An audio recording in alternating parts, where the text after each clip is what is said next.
In 2003, he was accepted as a student at the University of Lund in Sweden with the aim to research the Viking Age food culture. Parallel to his ongoing work on a doctoral thesis in the subject, he has been working actively with experimental archaeology in order to get a better understanding of the cooking methods and culinary possibilities of the Viking Age and medieval cuisine. He had a cookbook published in 2014, and you can see the title, An Early Meal, a Viking Age Cookbook and Culinary Odyssey. It was nominated as the best historical cookbook at the International Association of Culinary Professionals, and it has been popular with museums and reenactors ever since. So once again, please welcome Daniel Serra from Sweden.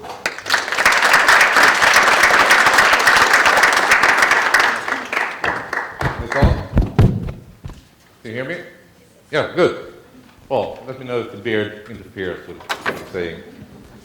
So, well, start off, I'm going to tell you a bit about people who are not here in the last lecture. So, culinary archaeologist means that I'm using archaeology to look into how things were cooked, how the food culture was like, using experimental archaeology to reach not just the evidence of food, but doing interpretation of eating, drinking, how things taste, how to cook things.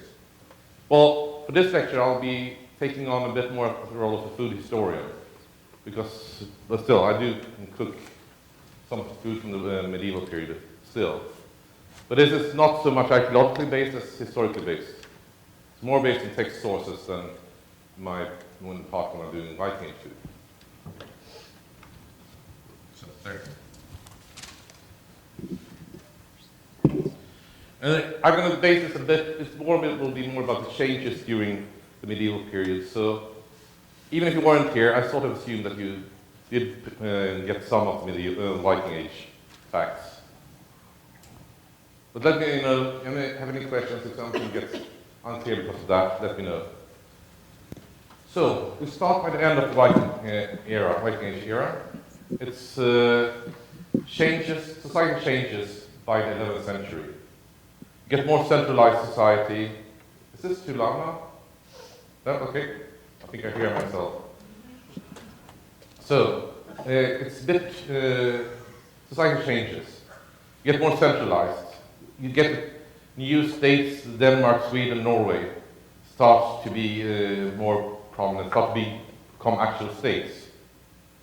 And you have a more centralized society. And this will, of course, influence food and food culture. And one of the most important changes in everyday life in Scandinavia is the appearance of Christendom.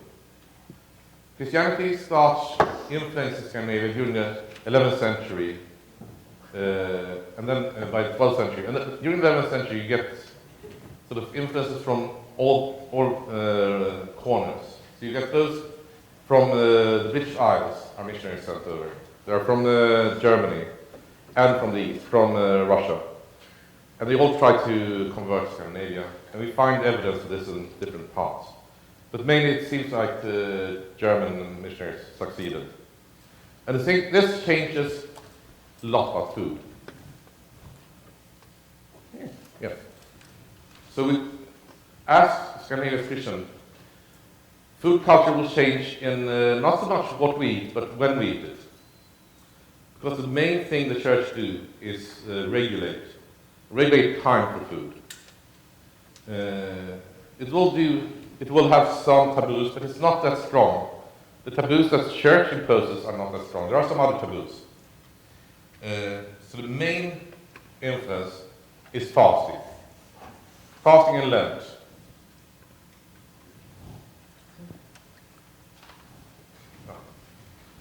Sorry about that. So fasting during the medieval period is not abstaining from food. Far from it, but it's abstaining from land-living creatures. You don't eat, during fast, you will not eat meat from land-living creatures. You will not eat dairy products. You will not eat eggs. Fish, on the other hand, is completely okay. To drink alcohol is completely okay. To get fats that are not dairy-based is also completely okay. So you can do these things. And fasting takes on quite a lot of time during the medieval period. So now you reorganize the sort of the world, the time frame of everything. So instead of eating fish, well, fish would have been rather common food during the Viking Age, but now it's regulated. You have 2 days a week which are fasting. Every Wednesday, every Wednesday and Friday, you're supposed to be fasting, avoiding land-living creatures.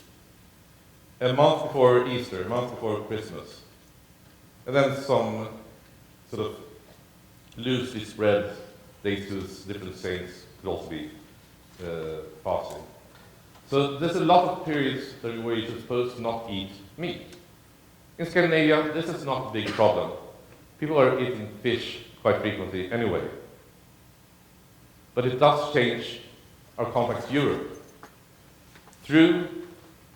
Because this is a common thing in all of Europe, and when we become part of Europe, this is becoming the main driving force of trade to Scandinavia. We start selling fish to most of Europe. We start getting salt back. And this is the economical engine of Norway, Denmark, and Sweden. So in Sweden we get salt from the Hanseatic states, Hanseatic League, and we sell them back salted herring. Norway is even more fortunate. They sell dried cod. And dried cod doesn't have to be salted, so they sell dried cod and get luxury products instead. This is very much part of how you organize society, and this is becomes a central point in the medieval diet. But of course there are ways to avoid eating the right thing. So how would you avoid fasting, even if and still be follow the rules? Well, one of the basic things that people start doing is trying to decide what is a fish. And the fish is not, well, if you're not doing biology in the modern sense, then you have to decide, well, a fish lives in the water. So what else lives in water? What lives in water? Well, obviously, whales will be a fish. That's obvious. It lives in the fish, has fins in water, and has fins. Then, well, a seal. It looks almost like a fish. It lives in water. So it is a fish. And then, well, a beaver. Well, it doesn't really look like a fish, but the tail is sort of have the texture of a fish and lives in water a lot. So it was decided, and it seems to be, this is described by a monk in Wales, how people in Scandinavia did use this kind of fish-like beaver enough to almost deplete it. So fishing, and we're catching a lot of the beaver fish. And also you would have people buying bacon made from seal. So this is the meat, and even this is influencing the names in of some fish. Some fish are called pigs. So they call it bacon. They call it sea pig, and they are calling the small cubs from the seal calves. So it's using a meat metaphor for these things they can eat. That would be one way. Another way is to continue eating. You don't eat fish. You don't eat meat, but you eat luxurious things. A bit sweeter, a bit fattier food, a bit better. Still, drink a lot of wine. You can do that. Another way of solving this problem is to tell someone else to fast for you. If you're rich enough, you can pay someone to be fasting. And this seems to have happened in Denmark in the 13th century. So you pay the poor farmer, and his soul will be lost, but you can pay him to have a good soul yourself. Another way would be, if you're prominent enough, you could write to the Pope and say, well, I'm going to war. I have a problem with fasting at this time. Can I have a special permit to eat meat for this period? So the Queen of Denmark, Queen Margaret of Denmark, right? Yes, Margaret. Yeah, well, the Queen of the Allied Scandinavian countries. She's writes to the Pope and says, well, I'm in war. Let me eat meat. And she's allowed to do that. Of course, she has given the church a few churches, built a few churches, given land. So you get this exemption. And later on there will be other ways of getting away with to eat other things. What else? The church influences in more ways as well. They will start, because of the church, you will have the last rites, so you will start importing oil. So vegetable oils become more available in Scandinavia. As is wine, you import for the communion.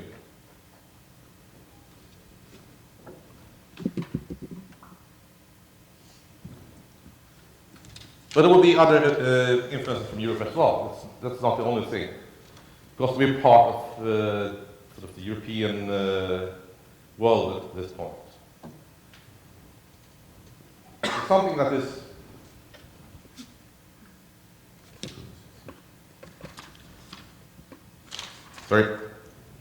well, if you have a trade going, you're becoming a part of the European nobility. You have trends originating in Europe and even in the Middle East start reaching Scandinavia.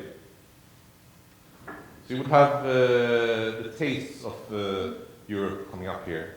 Because people, well, the rich, want to make sure that they are seen as part of the European nobility.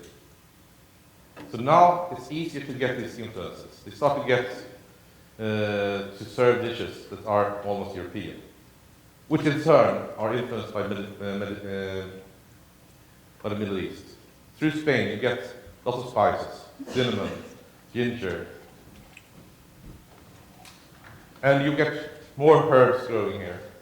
The monasteries establish themselves and you start growing herbs like sage, rosemary, garlic, thyme's already grown, but lovage. So you have lots of these new different herbs being added to what's available. And this becomes more spread among common people as well.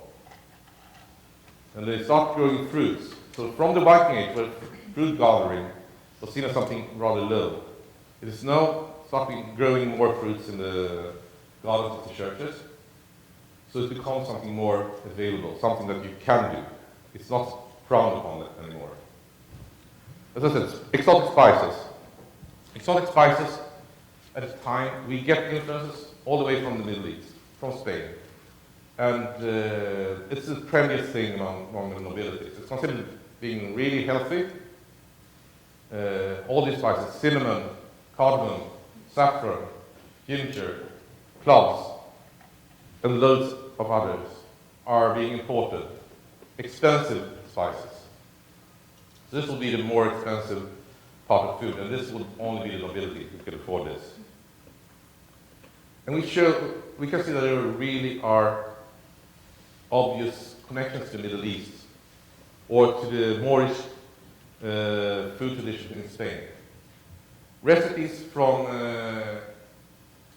the Islamic Spain are almost completely copied in a medieval Scandinavian recipe. There's almost no difference between them in looks and taste. So we get a new way of cooking. There's also changing, when the nobility is changing, getting this European influences, feasting traditions changes. During the Viking Age,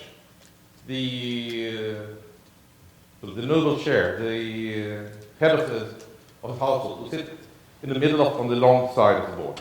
of the table. With the medieval culture coming into Scandinavia, you change the place. You start sitting at the short end. As you see in many movies, as you see still today, the head of the table will be the short end. But during the Viking Age, it was on the long side of the table.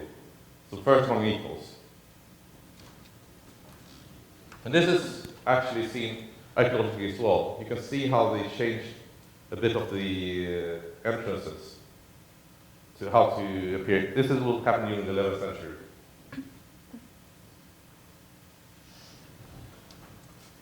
Mills. Mills is also something that changes the food culture completely. We start getting the water mills. The water mills have been present in Southern Europe earlier, but in Europe, in Scandinavia, we start getting them by the 12th century. Large water mills, mills that will mill far more flour. So you start milling most of the grains. If you mill, it's better to bake it than to store the flour. Flour will go bad quite quickly. So this is when you start making the bread that will keep, the hard bread, the biscuits, things that will store for a long while. So we changed the bread culture completely when we introduced the mills. Later on, by the end of this era, by the 14th century, mills are even by law said that they should mill the flour of the farmers. You aren't allowed to mill your own grains anymore. Which means you will mill all the grains you have, then you have to do something with it. This is of course a way of controlling taxes, controlling how to pay for the grains, for the nobility to get some extra money. And this is a Danish king in the 14th century who says that no river, no waterway should run to the river without being used. So he's imposing this that we will have mills in all the waterways. And this is an example for a recipe for a chicken pie from the 13th century. This is from a cookbook called Libellus de Arte Culinaria, a small cookbook. It's not big, it's containing about 30 recipes. It's the first Scandinavian cookbook. Written by a monk who's probably traveling, copying recipes from France and Germany. And this, then it's copied, so what we have surviving are copies by people who can't cook. Because quite often the recipes are written in the wrong order. And the first copy of this cookbook it's most likely written by a young monk, who really couldn't cook, but he had a nice handwriting, and it was a training piece. Because it ends, in the end he writes in Latin. Here ends a small cookbook. It ends now. I have finished it by hand. So help me God. Let the writer go out and play. So he really wanted to finish this task. Well, it's a bit like homework, I guess.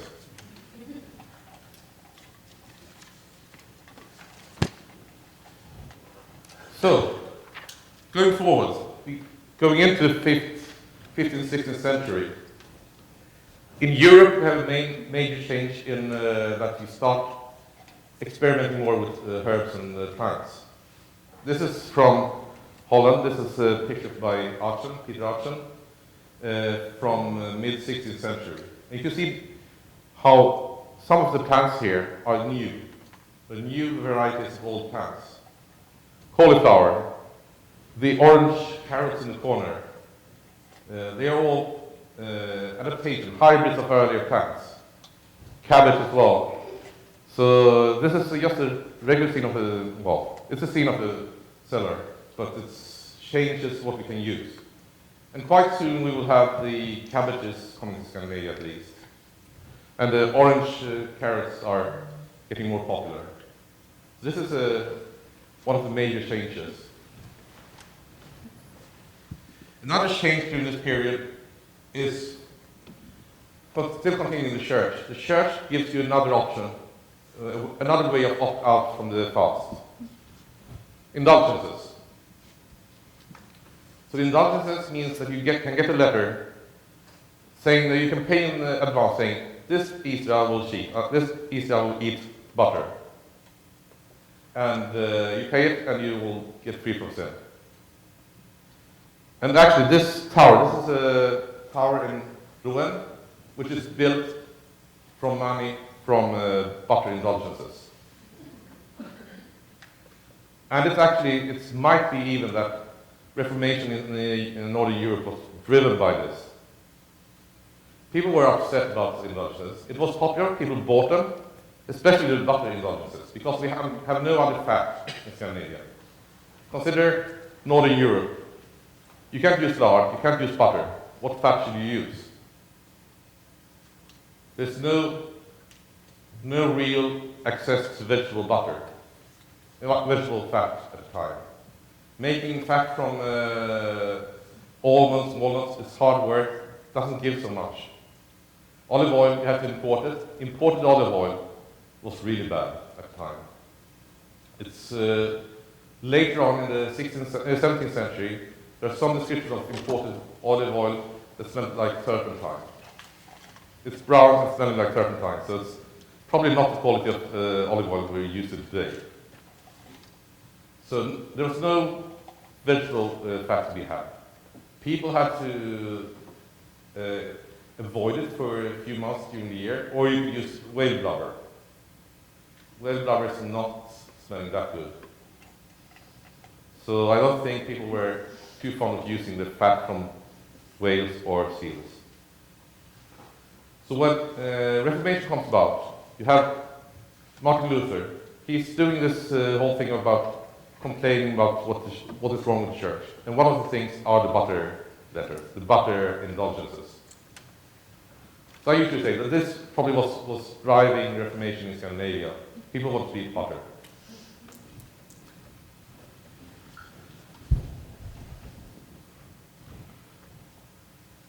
But there are also new cooking methods starting to appear. We're starting to do more pies, more fried things, more deep fried things. The monk or the person here in the picture are making molds for marzipan. Marzipan is also something completely new. To make these sugary almond cakes. So it's a new way of start cooking. And during this period, we have another thing. An imported spice becomes very, very trendy. Sugar. Sugar is, at the time, considered very healthy. Really good for you. But it was quite expensive. You had to import it from Cyprus, Middle East. And by the mid-16th century, or late 15th century, there's a starting coming trend of eating this, of doing sweet dishes. It's among the nobility and the kings. And it's even to the extent in the mid-16th century, described that the king of Sweden had constant toothache. And it's possibly why the Queen Elizabeth of England was said to have this bad black teeth, because of the popularity of sugar. And sugar you would have been prescribed sugar from your doctor, of course. It's healthy. So people start eating more and more sugar among the nobility. And this is the start of of what we get later on with the sweet dishes. And something around here, about 16th century, in Italy, because that's where the trend seems to be starting, you start making a small table by itself. You start serving the sweet dishes after the food. Making a small table to show off all your sweet, new, expensive dishes. And this is in Italian. Do we have any Italian speaking here? It's a small table. So instead of a large table, you have a small table, a small bench, which would be banchetta, which would be the later word for banquet. So at the time, this is the start of having a dessert. Before that, you could have some sweet dishes in the dinner, but we served with everything else.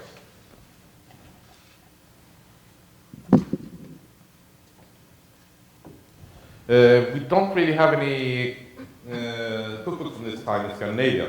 There's lots happening in Europe. In Europe, you start getting more cookbooks, start getting more cookbooks for middle-class people, more cookbooks written in their sort of local language. But in Scandinavia, we don't have any cookbooks, but we have some sources.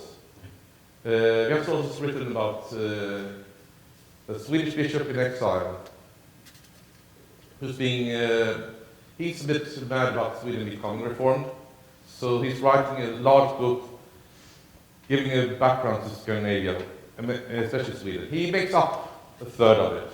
It's sort of giants and Nazi Danes and other parties try to describe.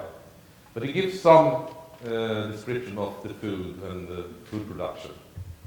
So you can find some interesting parts there. Then there's the bishop. Bishop called Brask from Linköping in Sweden. He's writing a menu. He's very pedantic, probably a bit over pedantic. But he writes down everything that his servants are supposed to do. And he writes down a menu for Lent. And his menu for Lent shows that even a bishop would sort of deviate from the idea of sort of eating scarce food, it's eating simple food. Because it's 10 dishes.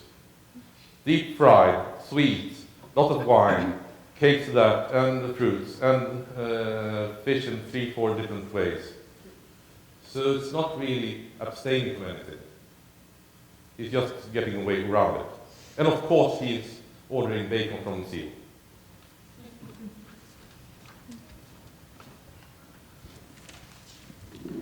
Then by 16th century, I missed one thing that's important during the previous period as well. Not so much in Scandinavia yet, but in Europe, we start doing the traveling because we have a problem with the spices. The spices are still important. The spices from the Middle East or from the Far East are still important, but due to the political situation in Europe and the Middle East, we can't get hold of it as easy anymore. The Ottoman Empire has taken over the Middle East. They cut down on the trade routes. Only the Venetians are getting to trade this way. So the Venetians start getting a monopoly on the spices, which means the other courts, other traders, need to find another way of getting to the spices. And this is probably one of the main reasons why you send off Columbus finding another route to spices. But he doesn't get to the spices exactly. So he gets to the West Indies and find other food stuff. And that will happen during the 16th century. We'll start getting more and more new food ingredients. We're becoming part of these travels. You start traveling, you start growing things in the Middle East. In the West Indies. You start setting up ships going to the Far East, to the Spice Islands, start fighting about them. The Dutch sailors managed to go that way. They have an advantage. They're eating sauerkraut. Sauerkraut in the ship, why is that important? Exactly. Sauerkraut is good for, it has vitamin C. So they have a tradition of eating sauerkraut, which is not really based on scurvy, but it helps them. So they got an advantage. And a small country becomes dominant in the Far East when it comes to the spice trade. And of course, it will influence us in Scandinavia as well. So we start getting some new herbs, some new ingredients. One of the main things, well, what do you get first? What's most easy to recognize are turkeys. It's a bird. It's easy to recognize. But this is a picture from England. It's from a chocolate house. Chocolate starts to be important during the 16th century. Chocolate is a fairly new thing. It starts in Sweden. I'm not sure we have it during the 17th century, but during the 16th century, during the early 18th century, there are recipes for chocolates, for making a chocolate drink. Actually, it is saying you can use chocolate and use these herbs, spices. If you don't have chocolate, roast some wheat flour. Pour hot milk on top of that, and hot water and the spices, and nobody will know the difference. And I think that is how it works. People in Sweden wouldn't know. But in Europe, it would be, it's an emerging trend. And actually, to the extent it's in Americas, I think in Mexico, people had a problem of, they wrote to the Pope asking, is drinking hot cocoa, is that breaking fast or not? Because it's a drink, so it doesn't break anything, but it might still do. So they wrote to the Pope, and it was accepted. So in Mexico during the 16th, 17th century, women could drink hot cocoa in church.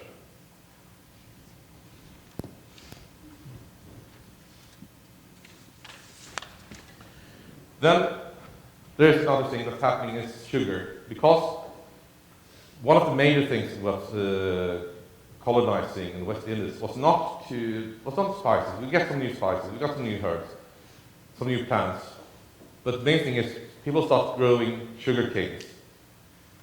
And sugar canes in the West Indies were growing much better and had no natural enemies. And people were used to grow them. So there was a lot of sugar plantations, which meant that the price of sugar was falling, and sugar became even more well spread throughout Europe. And it's becoming cheaper. More and more people start eating sugar. And it's not until then in the 19th century it becomes even cheaper, because that's when we in Scandinavia, and most of you start using sugar beets instead. That changes it all. Then sugar is food for everyone, and quite often becomes something you exchange more expensive food for, because it's energy. So in England during the 19th century, people would eat sugar with fruits, making marmalade, instead of meat into the fruit. So making just some bread with marmalade would be an easier, cheaper food than putting some meat on it. So I think it's actually a bit early today with this lecture, I think. But I think it's, probably a question from this and farmer lectures as well, because we didn't have time for questions. So I'll probably end here now, with 10 minutes remaining for questions. Anything? Yes? What is unique to cod to where it does not need to be salted? Well, it's not the cod itself, it's where it is. So cod is being caught in northern, in the northern parts, northern Atlantic. And both in Iceland and in Lofoten, the weather conditions are such that if you hang it up in January, it will be sunny enough and dry enough for it to start drying, but cold enough for not being affected by flies or birds or anything else. So you keep it hanging for 6 months. Then you can eat it, or sell it, or export it. And it became one of the major exports. It's still being exported to Southern Europe. It's in Portugal, Spain, you can get bacalao. It's the same thing. And it might be based on how you cooked it before. Because in order to rehydrate it earlier, during the medieval period, the most common way was to beat it with a mallet, wooden mallet, or a stick, as a bacalao, with a rod. That could be one of the reasons for the name. And it's actually so common in this way of treating the dried fish, dried cod, the stockfish, that in England, or other places as well, but it's in literature, it's used as a metaphor for beating someone. So I think Falstaff is one in Shakespeare saying, "Come on, I will beat you like a stockfish." So that's sort of hints on a quite rigorous beating. So there's a recipe in the French cookbook saying that if you want to make prepare the stockfish. You should beat it with a wooden mallet for a good hour. I tried that, it was more like 2 hours. And you're standing in a sort of a cloud of fish dust. So the only people, the only entity that could like this are cats. Yeah. In your catering business, what were some of the main dishes that you served when you did? Well, the main thing would be, we made, quite often made a stew with beef, vinegar, wine vinegar, raisins, maize, cinnamon. It's actually really good. There's balance of sweetness and sourness. And so that would be one of the main things. Quite often pies, sweet pies, a saffron and saffron custard pie, using egg yolks, sugar, saffron, and cream. They used to be quite popular. So things like that. Another popular dish I still do sometimes is figs, based on a Spanish recipe called French figs, which are small Persian figs, boiled in sweet white wine with cinnamon and ginger. This usually served before dinner, before eating, because it's good for digestion. Oh yes, I got the recipe from the 17th century as well. So there's a nice chicken pie. As you can see here, the recipe is a bit more expanded, it's a bit different, but it's a bit more descriptive. Still, it doesn't give you any measures, any time, so it's a bit of guesswork. So most of the cookbooks at the time were aimed at people who knew how to cook. So it doesn't really, if you're not used to this, it will take some time to start getting into how to make a recipe like this.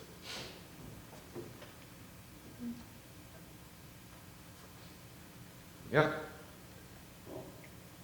I know in certain cultures there's been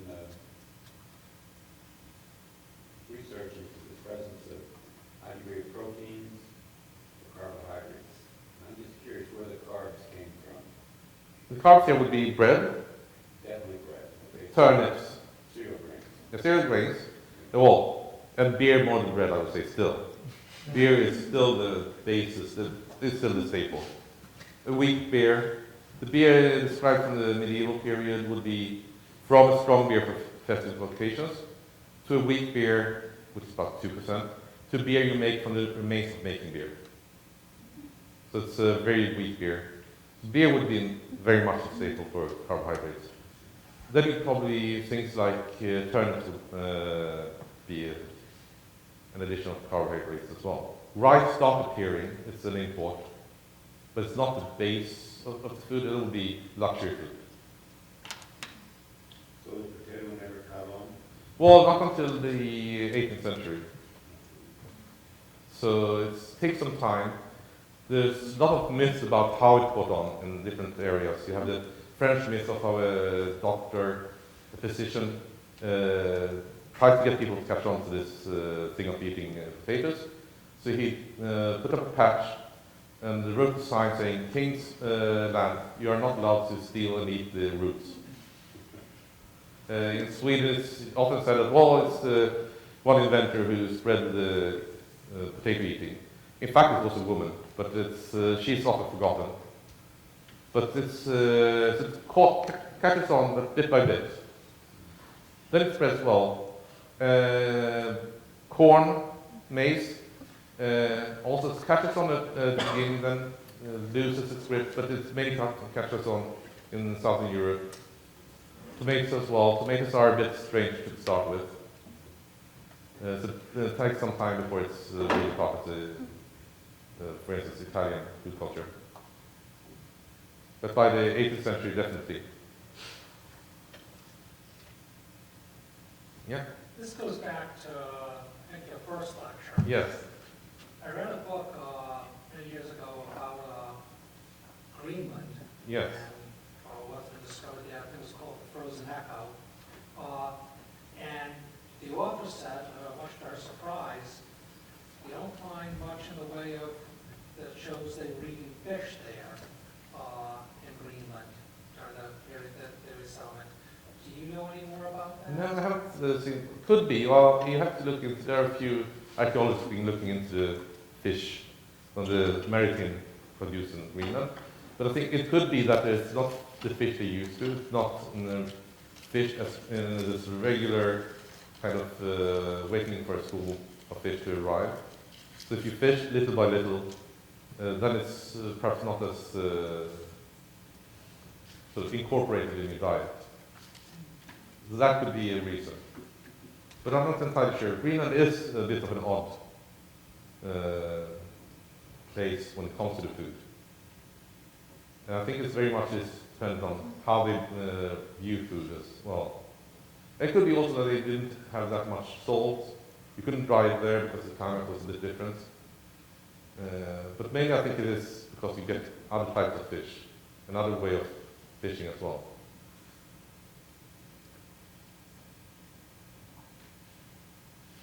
Something else? Yes? What's the one food that the Vikings ate that you just have no stomach for, you can't believe they ate it, it's disgusting? Well, I think a bit.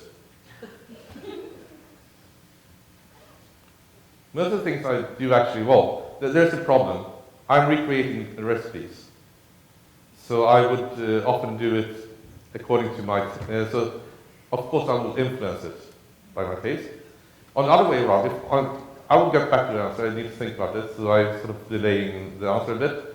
The other way around, the thing that I thought I didn't like, but I did actually find really good, was, because I'm not really into hard organ meats. And that was of course really important. But the thing I really come to like is the heart. The spit roasted heart with honey and bacon. It's really good. It's really tender we do from lamb's heart. Tender, good meat. But in my mind before that, it was sort of, I'm not sure if I'm going to like this. So that would be the one thing I overcome my fear for foods. But the thing I really can't stomach from the Viking Age, there are probably something. I just need to think about that a bit more. Could be some of the way picking perhaps, or how you preserve some things. I never tried bog butter. I would like to do it.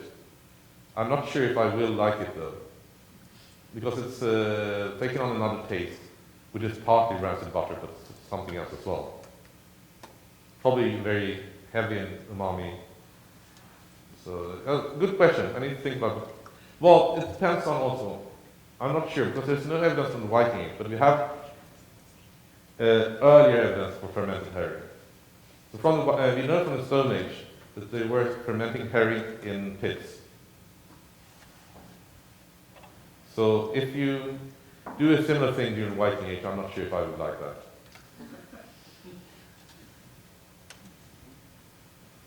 Yeah. Did they use the blood much in any of their... Well, from the Viking Age, we know that they use blood, yes, definitely. So there are finds from, I think this is from Birka. There's a find of a mixture of grains. You can see some evidence for leavening and blood. It was a long time, I think for a long time it was, inflation was a blood porridge, fermented blood porridge. But later on, I think researchers in Stockholm have thought it's probably more likely to be a bread. So blood-filled bread. We'll keep it a bit longer. And then it's actually one of the things that I was a bit unsure about before eating it.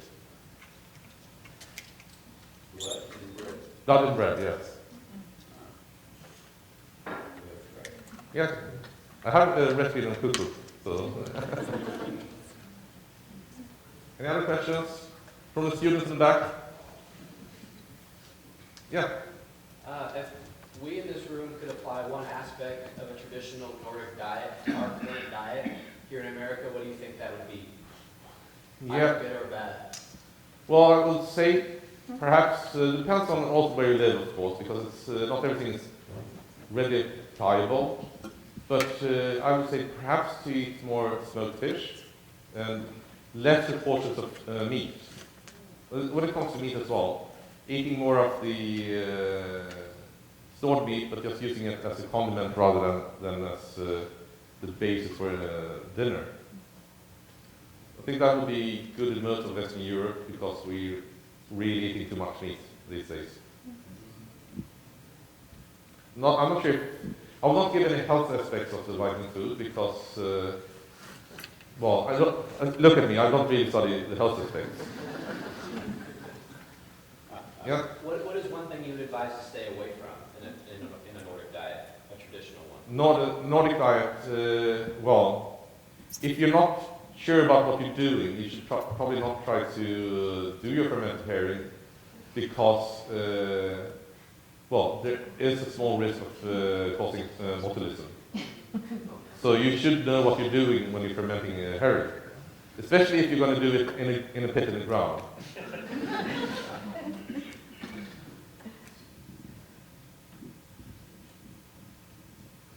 But yes, it's good food though, so try it out. It's surprisingly good.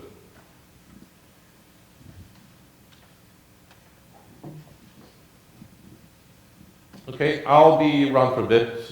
If someone has a longer question that you don't want to ask the whole group, or curious about something else about what I'm doing, my career. If you want to try to become a culinary archaeologist, so I can warn you.